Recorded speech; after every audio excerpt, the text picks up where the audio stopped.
Em 13 de fevereiro de 2021, uma simples postagem no X, o antigo Twitter, despertou um mistério que ganharia proporções inesperadas. Um usuário publicou uma imagem encontrada no Google Earth, um ponto escuro em meio ao branco absoluto da Antártida. A forma era estranha, alongada, com algo que lembrava membros estendidos, como uma aranha colossal deitada na neve. Para alguns era só um glitch de satélite. Para outros, a prova de que algo não humano estava se movendo sob o gelo. Enquanto os comentários se multiplicavam, um usuário anônimo entrou no tópico e disse: "Vocês querem respostas? Eu tenho. Meu pai viveu lá. Ele viu coisas que vocês não imaginam. Seu nick era Sonofinon." E foi assim que começou um dos relatos mais inquietantes que já circularam na internet. Ele contou que seu pai havia trabalhado como médico na estação McMurdo, a maior base de pesquisa da Antártida, durante os anos 90. Passou 11 meses lá. Tempo suficiente para conhecer os segredos que não aparecem em relatórios científicos. McMurdo, para quem não conhece, é praticamente uma pequena cidade no meio do gelo, com centenas de pessoas circulando, caminhões, oficinas, laboratórios. Mas diferente de qualquer cidade, ela está cercada pelo vazio.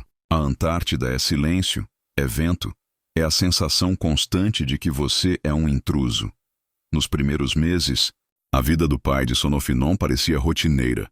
Consultas médicas, pequenos acidentes, resfriados, dedos congelados por descuido. Mas com o passar do tempo, ele começou a notar algo estranho. Havia regiões que simplesmente não existiam no mapa da rotina diária. Expedições que deveriam passar por determinados pontos faziam desvios enormes, às vezes de 5 ou 10 quilômetros, apenas para evitar certas áreas.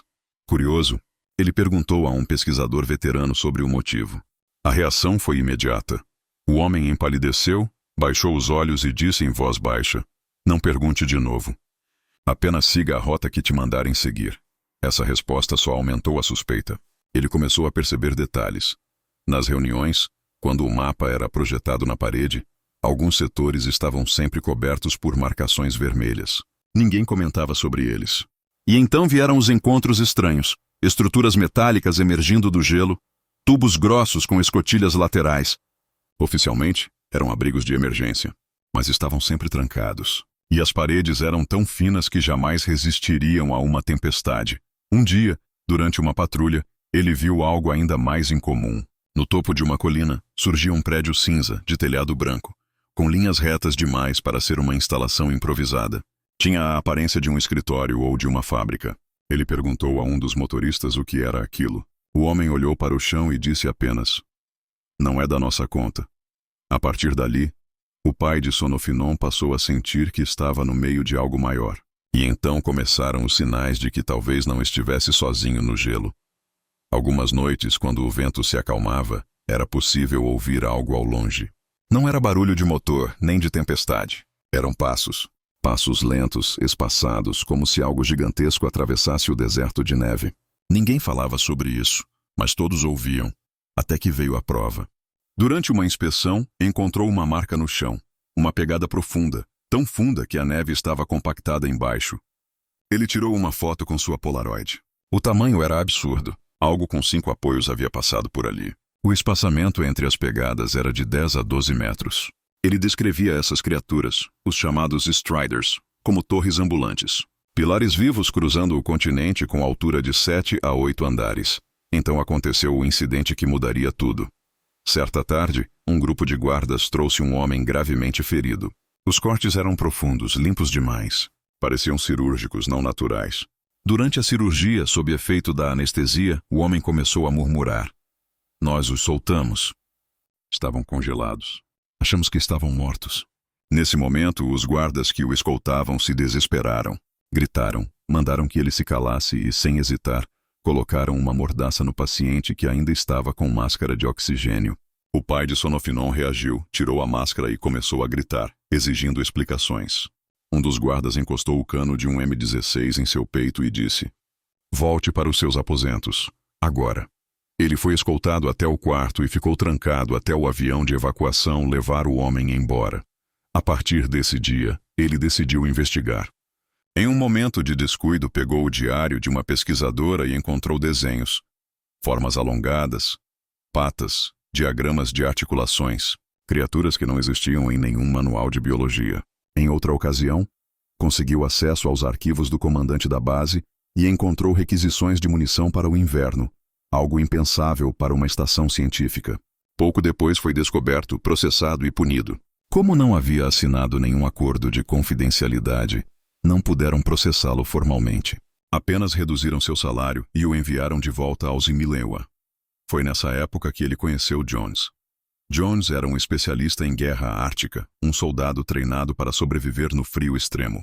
Ele tinha um jeito peculiar de lidar com sua própria consciência, se ferindo de propósito para poder ir à enfermaria e conversar com o médico.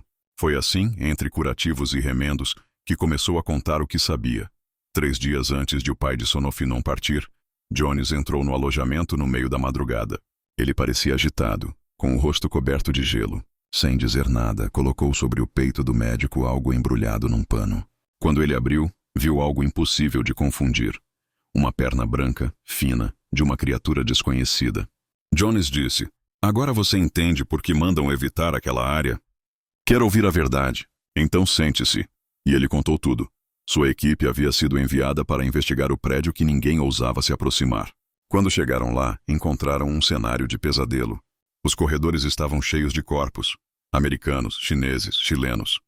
Havia laboratórios com computadores ainda ligados, mesas reviradas, papéis espalhados. Em algumas portas havia nomes de pesquisadores conhecidos, de diferentes países. Então desceram para os túneis subterrâneos. O que viram ali era indescritível.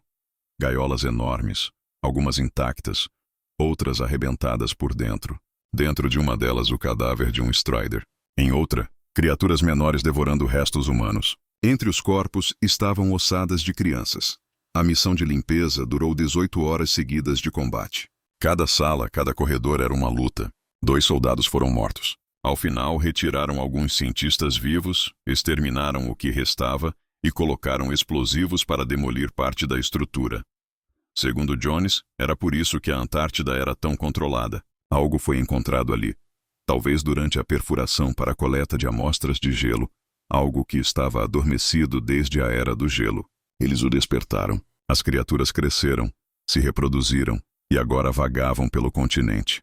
Mesmo depois de tudo, o pai de Sonofinon continuou encontrando pegadas. Certa vez, viu algo enterrado sob a neve, um corpo esmagado, lembrando as criaturas de Cloverfield. Ele acreditava que muitas dessas coisas continuavam lá, escondidas sob camadas de gelo. Sonofinon, ao compartilhar tudo isso, prometeu recuperar o disco rígido antigo do pai, que conteria registros, anotações e talvez até fotos. Postou imagens das placas de madeira e insígnias de McMurdo como prova. Disse que levaria o disco a um especialista em recuperação de dados e voltaria com novidades. Sua última mensagem foi: "Se vocês nunca mais ouvirem falar de mim, é porque eu fui embora. Mas se tem uma coisa que esse anão faz, é cumprir o que promete." Depois disso, desapareceu.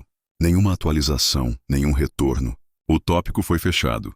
E muitos disseram que trolls invadiram para desacreditar a história. Mas para quem leu tudo, ficou a sensação de que talvez Sonofinon tivesse contado algo que não deveria. E até hoje, no silêncio da Antártida, talvez ainda ecoem os passos dos Striders cruzando o gelo.